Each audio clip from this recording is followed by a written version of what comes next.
Yeah.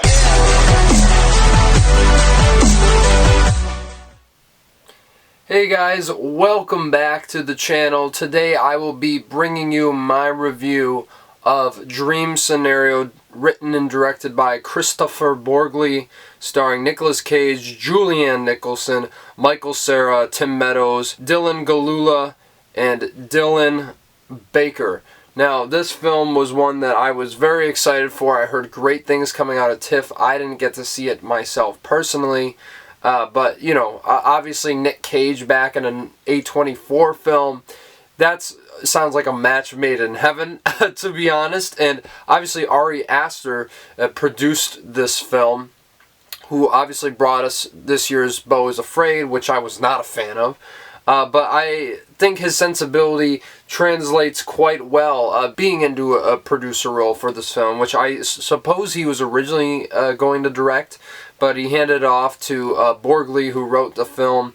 And this film follows Paul Matthews, who's a mild-mannered biology professor who starts appearing in other people's dreams, and after a while there's sort of this collective consciousness that occurs, or everyone's saying he just randomly shows up and does nothing in their dreams except stands there. And it's such an interesting take on fame and how that affects people's lives, because this is the thing, this movie is hitting on so many different topics. It's talking about capitalism, fame, the dangers that come along with that, dualism, self-projection, and even cancel culture.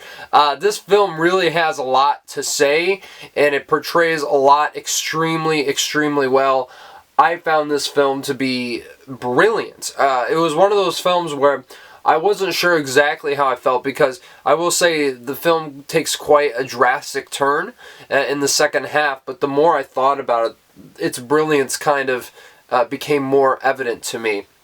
But what I gotta say about the first half of this film, this is by far the funniest movie of the entire year, and one of the funniest movies of all time, I would go as far to say. Like, I do not remember laughing my ass off so hard in a theater, like, in my entire life. Like, there was one scene in particular that had me falling out of my seat, and I don't remember that ever happening when I was in a theater. I was on the verge of tears. Some of my other friends I was with were actually crying during one moment, which I won't spoil, but if you've seen the movie, you probably know what scene I'm talking about.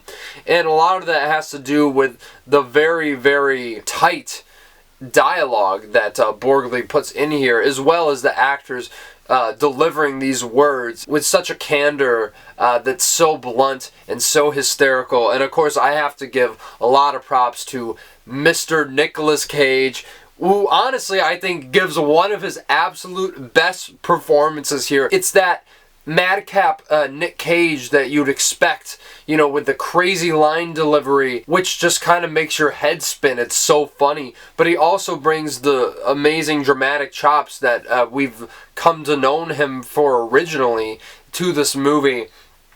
And it is one of my favorite performances of the year. I'd be overjoyed if he gets nominated for an Oscar for this, though I really don't see that happening, as unfortunate it is, just because it's such a tight year. But I would put him in there above Leonardo DiCaprio. I'd put him above a few other people. I just think he's absolutely phenomenal in this, as is the rest of the cast. Michael Cera kind of plays the straight man in this, which is interesting. And Julianne Nicholson is definitely a standout as his wife. They have such an interesting relationship, and it's very integral to understanding the themes of this film, as well as Dylan Galula, who comes into the movie and absolutely steals every second that she's in it, and her interactions with Nicolas Cage kind of are the reason this film is as funny as it is, and causes for some of the funniest moments in the narrative in general. Yet again, this film is tackling a lot, and I think sometimes it feels like it kind of buckles under its own weight. Not too often, because yet again, it's one of those films where you sit back and think about it, and the more clear the vision becomes to you. But it really does talk about how with fame comes this instantaneous sort of pleasure and popularity, and how that essentially can be stripped away from you in a fortnight. And how the whole world can kind of vilify you just as quickly. And I think that's an observation that is very apt to today's society, because yet again, I wasn't sure some of what this film was saying on certain ideas, but I think it's more like it's presenting it in the situation of this guy who, not to give too much away, but it's very interesting how the dreams suddenly change and how people begin to see him, because it also has something to do with how he views himself, which I found very, very intriguing. And I don't want to give much more away besides that, because I really think this is a film you have to experience for yourself to truly understand it and to truly sit there and think about it. There's a lot this film has to say that I really, really appreciate it, and it's just one of those films similar to something like Zone of Interest, not in regards to the subject matter, but something that I just kept thinking and thinking about after it had concluded.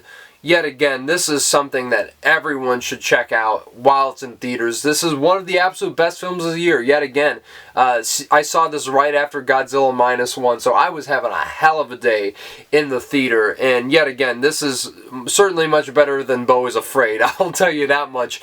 And one of the best offerings that A24 has had to offer this year, which is saying a lot, because there's so many great films that they have come out with in 2023, and Dream Scenario is just yet again another one of those films, and I'm going to give it a 9 out of 10. I absolutely love this film. It does, take a bit of a dip in the second half, I think, but if you're willing to go along with what it says, I think it really does conclude in a very nice way, and certainly one that I would love to come back to sometime in the near future. So yeah, guys, that's my review of Dream Scenario. Let me know down in the comments below what you thought about the film and all its awkwardness that really just kind of manifests itself in such a beautiful way. And smash the like button, subscribe to the channel if you're here for the first time watching this video. Yet again, I said this was the best weekend for movies in a long time, which brings me to my next review that I will be doing, which is Renaissance, a film by Beyonce. Cannot wait to talk about Queen Bee and all her glory, and what a concert film that was. So yeah, guys, until then, take it easy, and I'll talk to you very, very soon. Peace out.